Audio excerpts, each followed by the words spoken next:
Obi-Wan Kenobi holds a special place in the hearts of many Star Wars fans and is often regarded as one of the most prolific practitioners of the Jedi tradition, one of the most efficient and famous Jedi both in-universe and out-of-universe. He has never been publicly perceived as the most dangerous duelist, however, nor was he the strongest in the Force, or in any way the most powerful Jedi to have graced his era. Though Obi-Wan is perhaps the most skilled practitioner of the defensive lightsaber form Surisu, many believe that his combat prowess paled in comparison to the other Jedi such as Mace Windu, and even his own apprentice in Anakin Skywalker, and his connection to the Force is not nearly as strong as someone like Yoda or again Anakin. Yet despite his imperfections and his flaws, he is one of the most beloved characters in the Star Wars franchise, not to mention one of the most effective within it, both concerning diplomacy as well as combat. Obi-Wan has garnered a reputation as the symbol of what it means to be an ideal Jedi, practicing compassion, defending the innocent, and standing up for the freedom and security of the galaxy. But though he is viewed remarkably favorably by the fans, what was his reputation in the lore of the universe, and specifically, how was he viewed by those who opposed him most strongly? Specifically, one Sith Lord. The Sith Lord who believed that his newly deemed apprentice Darth Vader would utterly crush his former master in Obi-Wan. However, when Obi-Wan actually managed to defeat Anakin Skywalker, what was Palpatine's reaction and opinion on Obi-Wan, and did it change? Well, stick with us, weary travelers of the galaxy, and let's delve into how his reputation evolved specifically in regards to Darth Sidious, and what the Emperor thought of the lost Jedi Master during his exile. Palpatine is widely fueled by his ego and his desire to control, and he found the best way to do this by recruiting perhaps the most powerful Force user in recent memory or potentially galactic history. He widely regarded Darth Vader as one of the most powerful beings in Star Wars lore, which he would be correct in surmising, as he even states that Darth Vader was destined to become more powerful than even the likes of himself or Yoda. He viewed Darth Vader as an unyielding, unstoppable force of destruction that would quell any resistance that would come to rise against him and his new empire. Yet, upon dueling Obi-Wan Kenobi at the height of his power, he was defeated, crippled, and utterly broken by his former master, barely escaping the clutches of death by being permanently confined to various life support units for the remainder of his life, his true potential squandered by his own former Jedi Master. This not only surprised Sidious, but caused him to see Obi-Wan in a brand new light with a new level of understanding.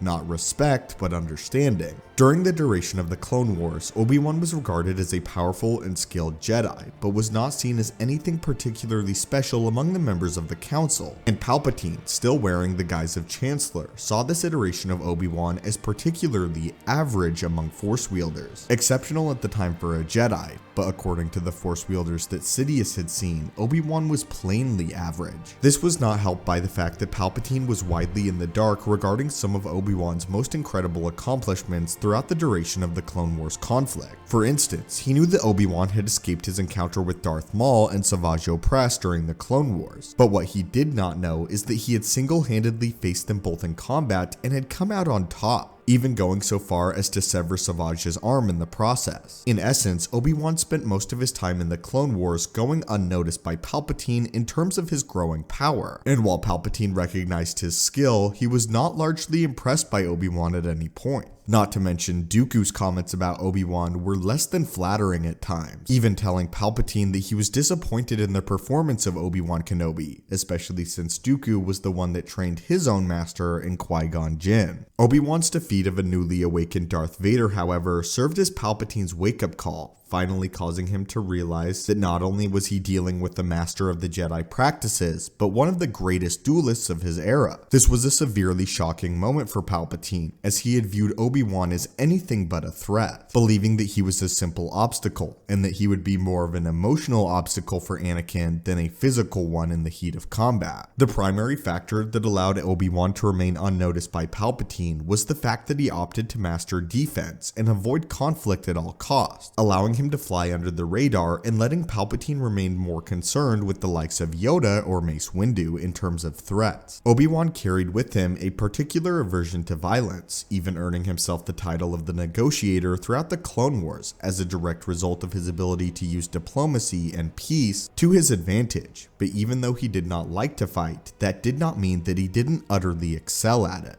Palpatine, clouded by his ego in tandem with Obi-Wan's ability to fly under the radar, did not notice or realize the threat posed by the Jedi Master, and would have likely assumed that he was killed by the events of Order 66 before he even got a chance to face down Palpatine's new apprentice. In Legends continuity, after Obi-Wan's escape from the Empire and seclusion on Tatooine, the Emperor resumed his work reigning over the galaxy without giving much thought or attention to the lost Jedi and Kenobi, putting more of his emphasis on the fact that Grandmaster Yoda had survived and not that of Obi-Wan. While he hated Obi-Wan with a burning passion and was largely annoyed that the Jedi Master had survived and was still out there, not to mention the fact that he had soiled and destroyed his new prize in Darth Vader. Palpatine knew that even though Kenobi was in and of himself an incredibly powerful master and had gained some level of respect for him after defeating Vader, that Kenobi was still no match for the full might of the Empire or the full might of Sidious, and that Sidious would have no problem killing the Jedi Master with ease. Not to mention the fact that Kenobi would likely never get the chance to get anywhere close to Palpatine. With Darth Vader, the clone army, and the resources of the galaxy as a whole on his side, he elected to let Obi-Wan fester in his exile, yet again letting his ego cloud his judgment as a result of not knowing Obi-Wan and Yoda's master plan to watch over the children of Anakin Skywalker,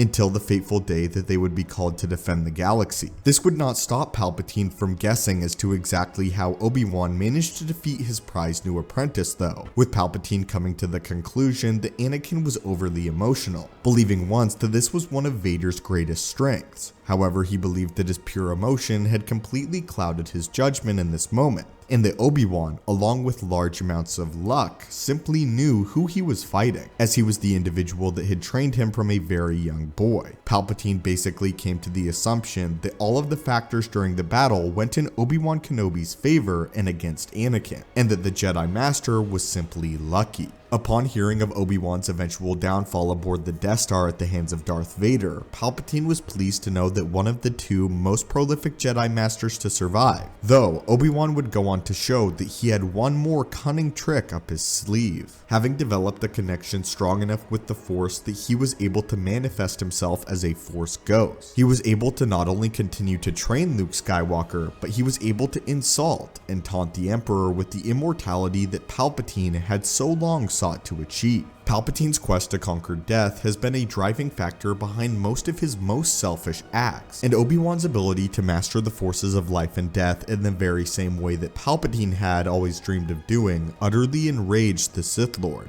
Throughout his life, Obi-Wan has always been a cunning strategist and a keen survivor, driving a stake deep into the heart of Palpatine's plan for decades. It can be argued that Obi-Wan served as a thorn in Palpatine's side for some of the most significant moments in his life, crippling the potential of his apprentice and training the eventual protege who would topple the Empire, all while conquering immortality in a way that Palpatine never could. What's interesting, however, between the relationship of Obi-Wan Kenobi and Palpatine is Palpatine always perceived himself above Obi-Wan, never taking the threat seriously, as his apprentice Dooku wouldn't either. The only individual that really took Obi-Wan serious that was a Sith Lord was Maul, and if Palpatine had simply taken him more seriously, he basically could have ruled the Empire unopposed. Although Obi-Wan was never the Jedi to directly topple the Empire, he was one of the contributing factors, one of the main ones, and Palpatine only really considered the likes of Yoda to be his greatest rival, not even ever considering Obi-Wan Kenobi. It was simply Palpatine's intense hubris that would not allow him to perceive Obi-Wan Kenobi as the true threat that he was. What's even more insane about this is that even after Obi-Wan managed to defeat Darth Vader, a newly deemed Darth Vader at the height of his physical and force power, Palpatine still did not take the Jedi seriously,